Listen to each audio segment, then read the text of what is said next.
everybody. Hi, Congressman Lawson. There are you. Hi, Tolan. Can you hear me?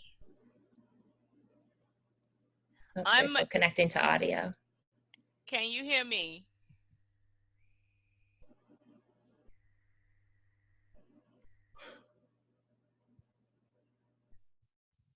Hello.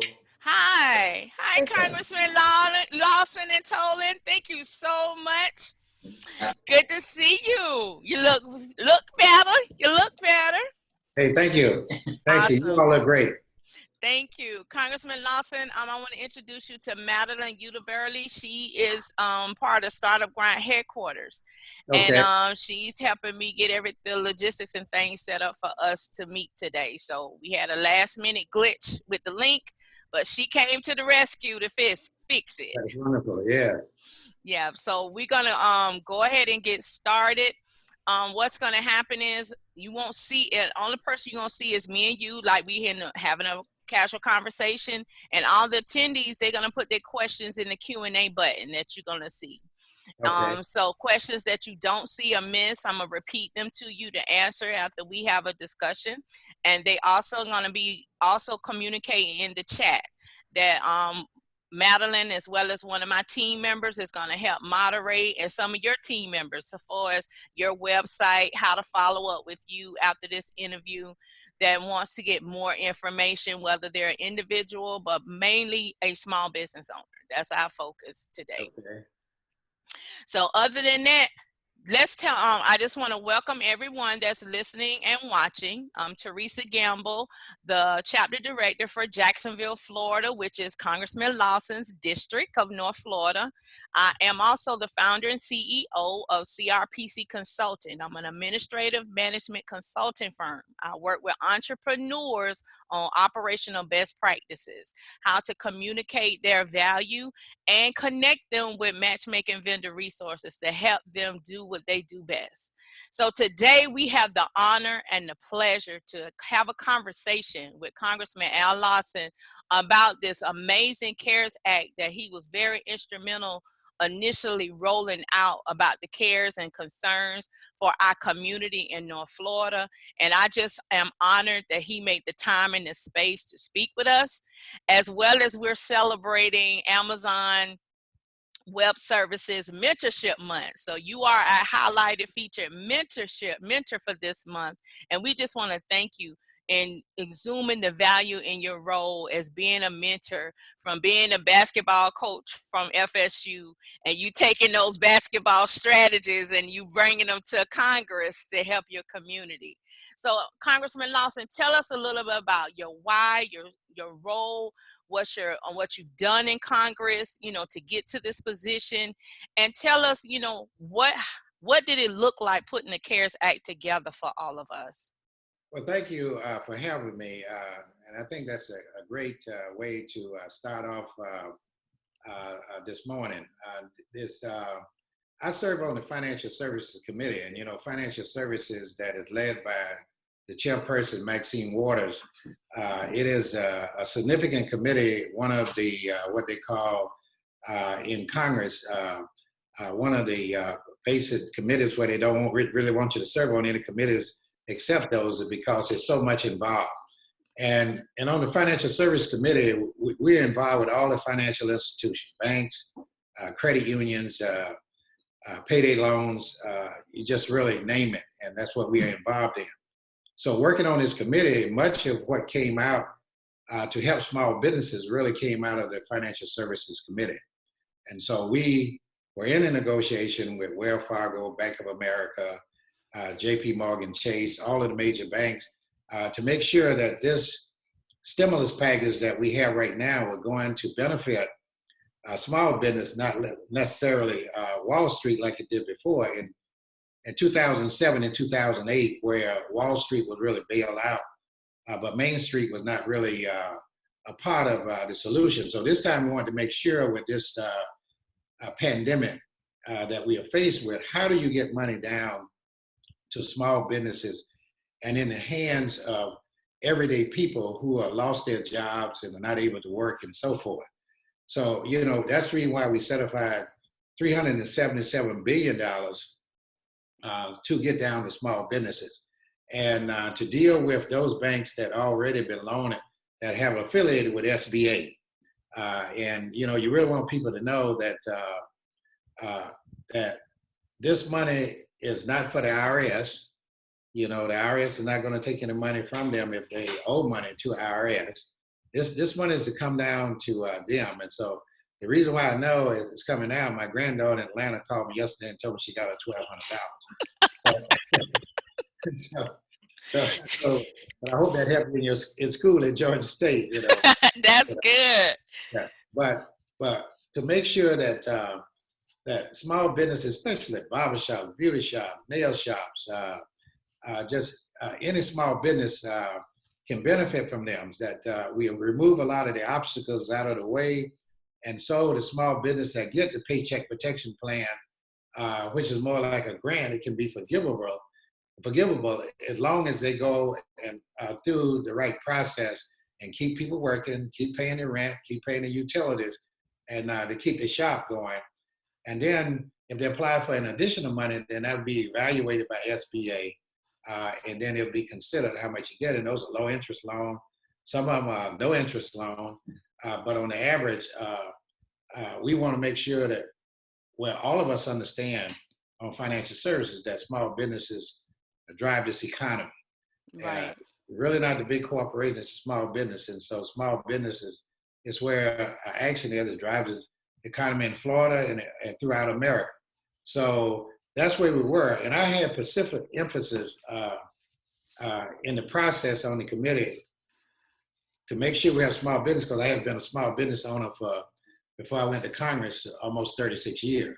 Wow. So when I left coaching at FSU, you know, I went into small business. So I know the hassle of what small business had to go through. So I was kind of signaling out to make sure that small business get their money down, and at the same time, making sure that individuals get this $1,200, and that someone asked that, you know, if I owe the IRS, Al, will we get the money? Yes, you will get the money. That money is not for IRS. It is for you. And those students who are independent students who are 18 and above, they get the money, just like I was telling you about my granddaughter a few minutes ago. So the money is hitting the streets. And now there'll be individuals that have not had a refund. They're always paying taxes to the IRS. And so they will have to fill out go online to let them get a paper check. And I think it's been a big discussion in Washington and all around on the paper check. The president wants to have his name. Yes, I saw that on the news last night. I'm like, right. Wow. Right. So the problem that we have right now, because somebody would ask, is we are working currently on the second care package. And the reason why we're working on and trying to get approval through the Senate is because there's some about 700,000 or more businesses that SBA is running out of money. And so we're going to need to put another $279 or $280 million in to bring it down so that those businesses can be taken care of. And I was just talking to one business today and said the application in the end, they were telling me they were kind of running out of money, but I assured them this morning that the money is going to come down. That's good. Now, along with what SBA is doing, I understand the city of Jacksonville and the state of Florida has implemented some type of small business loan relief. I've read up on the one that Governor DeSantis was rolling out, and I've looked into the one that the city of Jacksonville has partnered with ViStar Credit Union with that program and that plan, and look like both of them are mirroring the requirements of SBA. So my question is, can a small business owner who've already applied for the SBA small business disaster loan through the CARES Act, can they simultaneously apply for what Governor DeSantis and Mayor Curry has instituted? Absolutely. Okay. Absolutely. It's, all of these areas that is created, I'm glad that ViStar was very instrumental in doing it. I've had calls from credit unions here, in fact, in Tallahassee, asking how can they get involved because they have money that they want to get down to the business owners. So yeah, it's no problem. I'm glad that they're proactive because we try to do the best as we possibly could to anticipate how much money we'll need. But we came up a little bit short. We need to put another 200 million into the process. 200 billion, I'm sorry, into the process. Wow, that's good. Thank you for being instrumental with that. But I want to share an article. I don't know if you've heard of this entrepreneur. His name is Brian Hamilton of the Brian Hamilton Foundation. He's based out of North Carolina. And as soon after the CARES Act bill was passed, he wrote up an article in the Hill about it was a glitch in it. His concern was because small business owners need the funding so soon. Waiting 3 months, 6 months can either make or break a business. He was saying, why couldn't the fundings be directly sent to the small business owners without including the banks? Well, it would have been very difficult simply due to the fact that's one of what with the Paycheck Protection Program. Once you apply it, that money would come down in 3 or 4 days. Okay. And it's been very hard to send it to the small business depending on how they file their income tax. Okay. For example, as a small business person, it seemed like I was always paying money back. So if I was qualified to apply for it, I wouldn't be able to get money down right away simply because I'm always having to pay the IRS. Right. And so as the ones who are getting money back from the IRS, they get the money much faster. Okay. So as a result, it's a good thing to do. You want to get money down to them, but I had a working relationship, and I hope most small business would have a working relationship with their banks, with the credit unions and so forth, so they could put down cash until the money is available, because there's a lot more interest and waivers and so forth going through this process, the money that we approve from the federal government. Right. That's good, Congressman Lawson, because a lot of business owners do wind up owing the IRS and not getting the refunds. Now, I was checking the website features that the IRS has implemented for people to check the status to see have their money been dispersed. But there's a statement up there that they have listed that if they have not filed their 2019 tax returns, they won't be able to get the stimulus check. That's not really true. It's true to a certain extent, but if they have filed 2018 taxes, they can still get the stimulus money. Okay. And so, and the ones who have not filed in the last 3 years, they're going to have to go through a little small paper application that will be sent in to the IRS so they can justify that they can receive the money. The whole idea is we want this money to really get in the hands of everyone. And so, as you face it, people don't like the IRS anyway, but, it's important. So some people are trying to get around it, but they still would have the opportunity to get their money. And I had some calls like that this morning, and I was telling the individual that they're going to have to go through the paper application, and gave them the number to my office in Jackson, which is 904-354-1652, or to call the Capitol office in Washington at 202-225-0123, and we would help them through that process.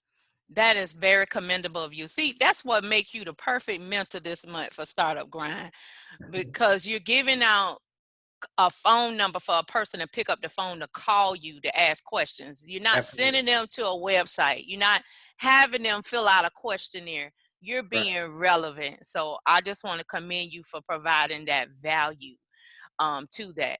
Now, with all this stuff that's going on since this CARES Act has rolled out, a lot of the issues has come up with our young people in our region, in Northeast Florida, Southeast Georgia, that our young people don't have access to the internet because of, the disparities that they're facing. Though some of the rural areas do not have the technology advances and tools.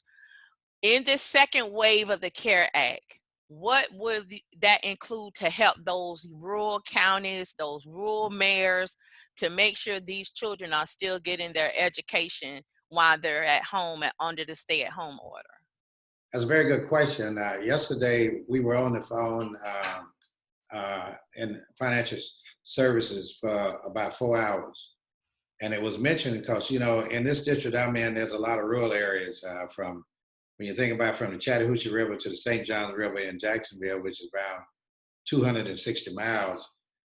The only two major cities in there is Tallahassee and Jacksonville and Duval. So you got six other counties that are in the mix down there is considered rural and really need help. Not only that, but many of my colleagues that are out west and even in Georgia have a lot of rural communities. For example, one guy in Mississippi represents 26 counties. Oh, wow. They're very small. So it becomes very important of trying to help people get connected to broadband and at the same time get money down to the rural area. We don't plan to let this bill out of the House until we know that people in rural areas are also taken care of. They're just like everyone else, but it just happen to be in a rural community. So we're working on that. And so hopefully around about 4 o'clock today, I'll be back on the telephone with them and tomorrow as we're working out the problems that we have within that area. And that's one of the reasons I want to give my numbers out so that people who are having problems say, we can't do this, we don't have access to internet. I got 18 staff people that is willing to work. And and that's what I'm telling them, it works. So they got to call and we'll go to work all over the place to make sure we get everything possibly done for them. So I don't want them to feel that I can't do it. We can't reach anyone. I mean, my people can get fired if they don't take care of people. So, it's very important. And I tell them, if you want to lose your job, don't take care of these people that call in. Wow. I love it. I love it. So now, leading into that, how can small business owners help you and those congressmen and women to get those technology resources to those rural areas? Because I'm quite sure there's many small business owners that are listening and they are under the stay-at-home orders as well, and they're reinventing how they're doing business.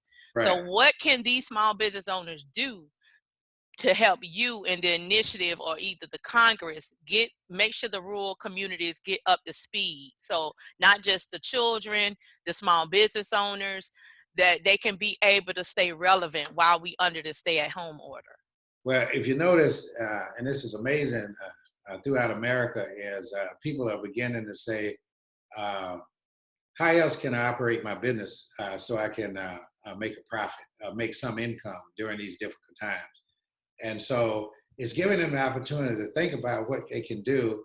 And also we want them to follow the guidelines that we have set up with SBA. We spent a lot of time with SBA to make sure that they are very amenable to helping individuals that are having these kind of problems, because I never thought I would see anything like this in my lifetime. And so I know most people actually feel the same way. So we want them to spread the word. We want them to talk to people and tell them about things that are available for them. They don't need to think that we're only looking out for the big cats, in the big cities and stuff. Really, everyone is just a step away from getting all the information they needed. And so that's the reason why we spend a lot of time with our staff trying to make sure every week there's 2 calls in with all of the staff to see where we are, where we're going, what kind of information you get from Jacksonville, what you get from Chattahoochee, Florida, So, and we got a problem up there though, but wow. At the hospital, but with the virus and everything. But to try to make sure that this is a time where you reach across, and we work in conjunction with our representative in Georgia, in Alabama, and in Mississippi, because we're in the Southern Belt, to help them, and they're also helping us. That's good. I love that collaborative initiative, Congressman. Amazing. And that should help us as small business owners to be more collaborative. Where you have a strength, someone have a weakness, we can work together to solve the problems. We'll find the answer for them. I mean, it's the answers are there. We will find them. That's amazing. So my next question is for you. I've looked at these applications. I went through this bill. And I talked with some of my constituents in California that's been under the stay-at-home order longer than anyone. Right. And one of the founders asked me, they said, should I apply for the payment protection plan to make sure I get a salary? I know it's for my employees, but what about me as the founder? And I thought that was a very profound question, because a lot of times small business owners, we don't pay ourselves. Right. But so under all of this amazing $387 billion, can the CEOs pay themselves from these programs that you all are implementing? absolutely. We just need to make sure they keep some employee on board. But absolutely. It defeats the purpose if the owner themselves is not able to pay their bills. That's true. Because they have families and so forth. They might need to talk to the bank about a waiver of their mortgage if they have a Section 8 loan, FFA loan, and so forth, which they can waive up to 6 months. Wow. With no interest charges. Wow. And so all of we need the small business owner to likewise feel that they have the opportunity to not let people go, but at the same time, they might not be able to bring in the same check. It's almost like a doctor called me the other day and said they're not going to be able to take the salary that they've been taking in this firm they had for at least 4 months, but they will have some salary coming in. And so that's the whole purpose of it, is to make sure. We just don't want them to get the money and let Joe Lunch Bucket go, and say, I'm sorry, I can't take. We want them to keep him on board. It might be on a part-time basis or something like that, but we want him to work because he has a family too. That's good. That's good, because I was asked the question, because with me and and then I have my husband that works for me, and then I have subcontract out, and I kept saying, my husband said, well, can you get a salary even though you making sure I'm getting paid? And I said, yes, because as long as I've known, and from my mentors, they have always said, make sure you pay yourself because you're working. Oh, absolutely. So absolutely. I appreciate you clarifying that. So then my next question, because I had this question from a food truck person. They felt like they didn't qualify because they only had like 2 or 3 employees.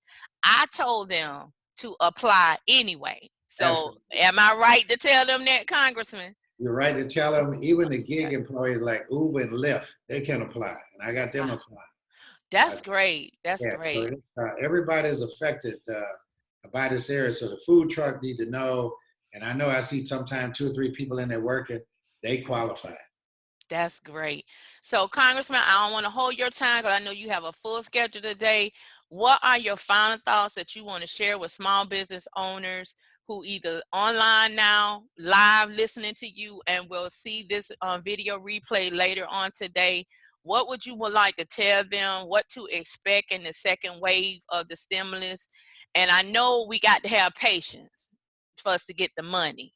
But in the event we run into a crisis while we waiting, can they call you to help navigate this process? Well, absolutely. I would like for them to call me. And one of the things that small business owners can realize is that I would be fighting for them every day. I joined my colleagues in the Florida delegation, all 27 of them, Democrats and Republicans. And we talk about all across the state what is needed in order for small businesses to survive. And in the rural areas, we do the same thing likewise, and when you look at Florida, Florida is a mega state, the 3rd largest in terms of population, next to Texas and California and New York. So as a result, that's right, we have passed New York, so it's California and Texas. So as a result is this stimulus package that is coming up now is going to be primarily geared towards small business, women-owned business, minority businesses, to make sure that they are taken care of. Because a lot of time, minority businesses get left out of the mix, and so we want to make sure they don't get out of the mix. And a lot of time that's done because of the relationship that a lot of majority businesses have with their banks and their friendships and so forth. But we don't want that to come in the mix. We want to make sure that those individuals have the same leverage that anybody else would have that haven't had the kind of relationship with their bankers they should have. And that's what's important. That's great. I appreciate you so much, Congressman Lawson. How can, again, provide your information? How can they reach you? Either phone, email, website? What's the best way small business owners can reach out to you? The best way to reach out now is to call me. In Jacksonville, you can call me at 904-334-1652. And in Washington, they can call me. I'll slow down a little bit. Area code 202-225. And the last three numbers is very easy. Phone number is 0123. Wow, that is real easy. Yeah. That's amazing. Thank you so. Oh, it's one more thing. I read your press release about the money for the colleges and the universities. Oh yeah. That is amazing. Right. Now, how did I know we got to go, but how did that is I heard that, I read the press release, I saw the NAAC posted, and I think that's commendable. But my question is, what's the turnaround time for the college students to get that money? I know it's to help the operation of the colleges, but what about the college students? Well, see, the universities, because of the students having to leave and have meal plan and dormitory, they're going to have to refund the money back to them.